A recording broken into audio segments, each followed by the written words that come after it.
She stood before the microphone, a broad grin under the strung lights from the previous night. "I merely want to express gratitude towards my stepfather," she announced, her voice resonating through the crowd. "He was the one who gifted me my dream car, something my biological father never managed." Amid laughter and cheers, I remained seated near the dessert table. I didn't react, not even a blink. I merely watched her speak, a gentle touch on his shoulder. I completed my drink, left the empty cup on the table, as if it mattered, and exited through the side gate without uttering a word. That night, sleep eluded me. No tears were shed, either.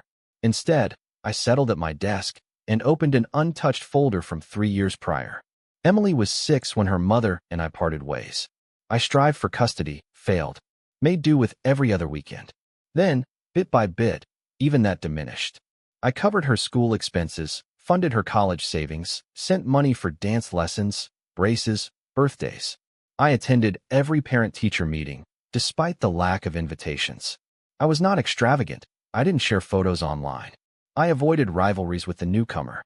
I believed that my presence would carry more weight over time than initial flamboyance. Her mother and I shared a complex past, marked by complications and concessions that only one of us truly embraced. She remarried swiftly, to Greg, the financier, flashy, always connected.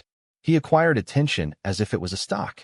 My daughter, at 13, began addressing him as dad in my presence. I didn't correct her. Instead, I continued to be present. The day of graduation was supposed to be a neutral setting. I covered half the expenses, discreetly transferred through wire. I assisted with decorations the evening before, while Greg took calls on his Bluetooth earpiece.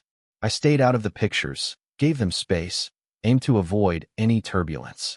Therefore, when she took the microphone and delivered her speech, I thought, perhaps, she might acknowledge me in some way. Instead, she made a clean break. It was said that my real father never contributed anything. No one spoke up about it then. My ex looked away. Greg wore a triumphant smile. I offered a smile, not one of tranquility, but understanding. The last piece fell into place, the clarity I hadn't realized I lacked. That evening, I re-examined each document I had accumulated over the years, carefully, quietly. Trust accounts, vehicle titles, custody agreements, contribution records. The digital folder labeled Emily Future. Tidy, meticulous, comprehensive. I scrutinized the balance of her college fund, the one I'd single-handedly funded since she was 8. I contemplated the car. It bore Greg's name, but the loan? Co-signed through a corporate account he wasn't aware I kept track of. An old debt repaid by a colleague he had forgotten I once assisted. I considered all the ways I had minimized myself so others could outshine me. All the birthdays I relinquished, allowing her to believe it was her stepfather who planned the surprise. I didn't feel rage, not in the way people anticipate. I felt calm, cold water, tranquil tides. I wouldn't shout. I would vanish. Strategically. First, I rescinded my custodial rights to the college fund. Money was moved to a new account under specific terms, ensuring she wouldn't receive any funds until age 25. Requirements included full-time employment, independent tax filing, and completion of a financial literacy course. I held the authority. I simply chose not to utilize it previously. Following this, I obtained a vehicle with a repossession scheduled for 6:15 a.m. Familiar with the dealership and the individual handling Greg's financing, I invoked a breach of contract clause. The process was smooth and discreet. Within hours, the coveted gift was back on the lot, transported on a flatbed. I kept the news to myself, refraining from posting or explaining. 3 days later, my ex-partner contacted me repeatedly. My ex-girlfriend texted, "Why would you do this to me?"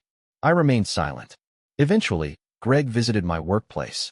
He was polite but angry, questioning my actions as a father regarding his daughter's graduation gift. I met his gaze squarely and responded, "The kind who invests in 10 years of education, not just 10 minutes of applause."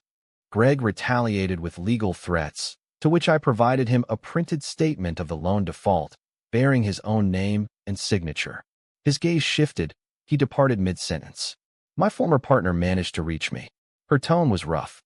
"Are you punishing her for a single remark? She's only 18. I released a sigh. "No. I'm teaching her that words hold significance. And that money, just like love, isn't something given freely. It must be earned. She stayed quiet for a while. Do you think you're superior to us? No, I responded. I merely ceased feigning our alliance. It's been 6 weeks since then. No more contacts. Emily discontinued following me. Greg posted a vague update about harmful energy. I allowed it all to drift past like wind over water. I don't harbor hatred towards my daughter. I love her more than she might comprehend for years. But love isn't infinite forgiveness or bankrolling someone else's endeavors. I left the door open but closed. When she matures, she'll grasp it. Or maybe not. That's her burden to bear. At present, my accounts are clear, my quietude undisturbed. In that stillness, for the first time in years, I sense a semblance of tranquility.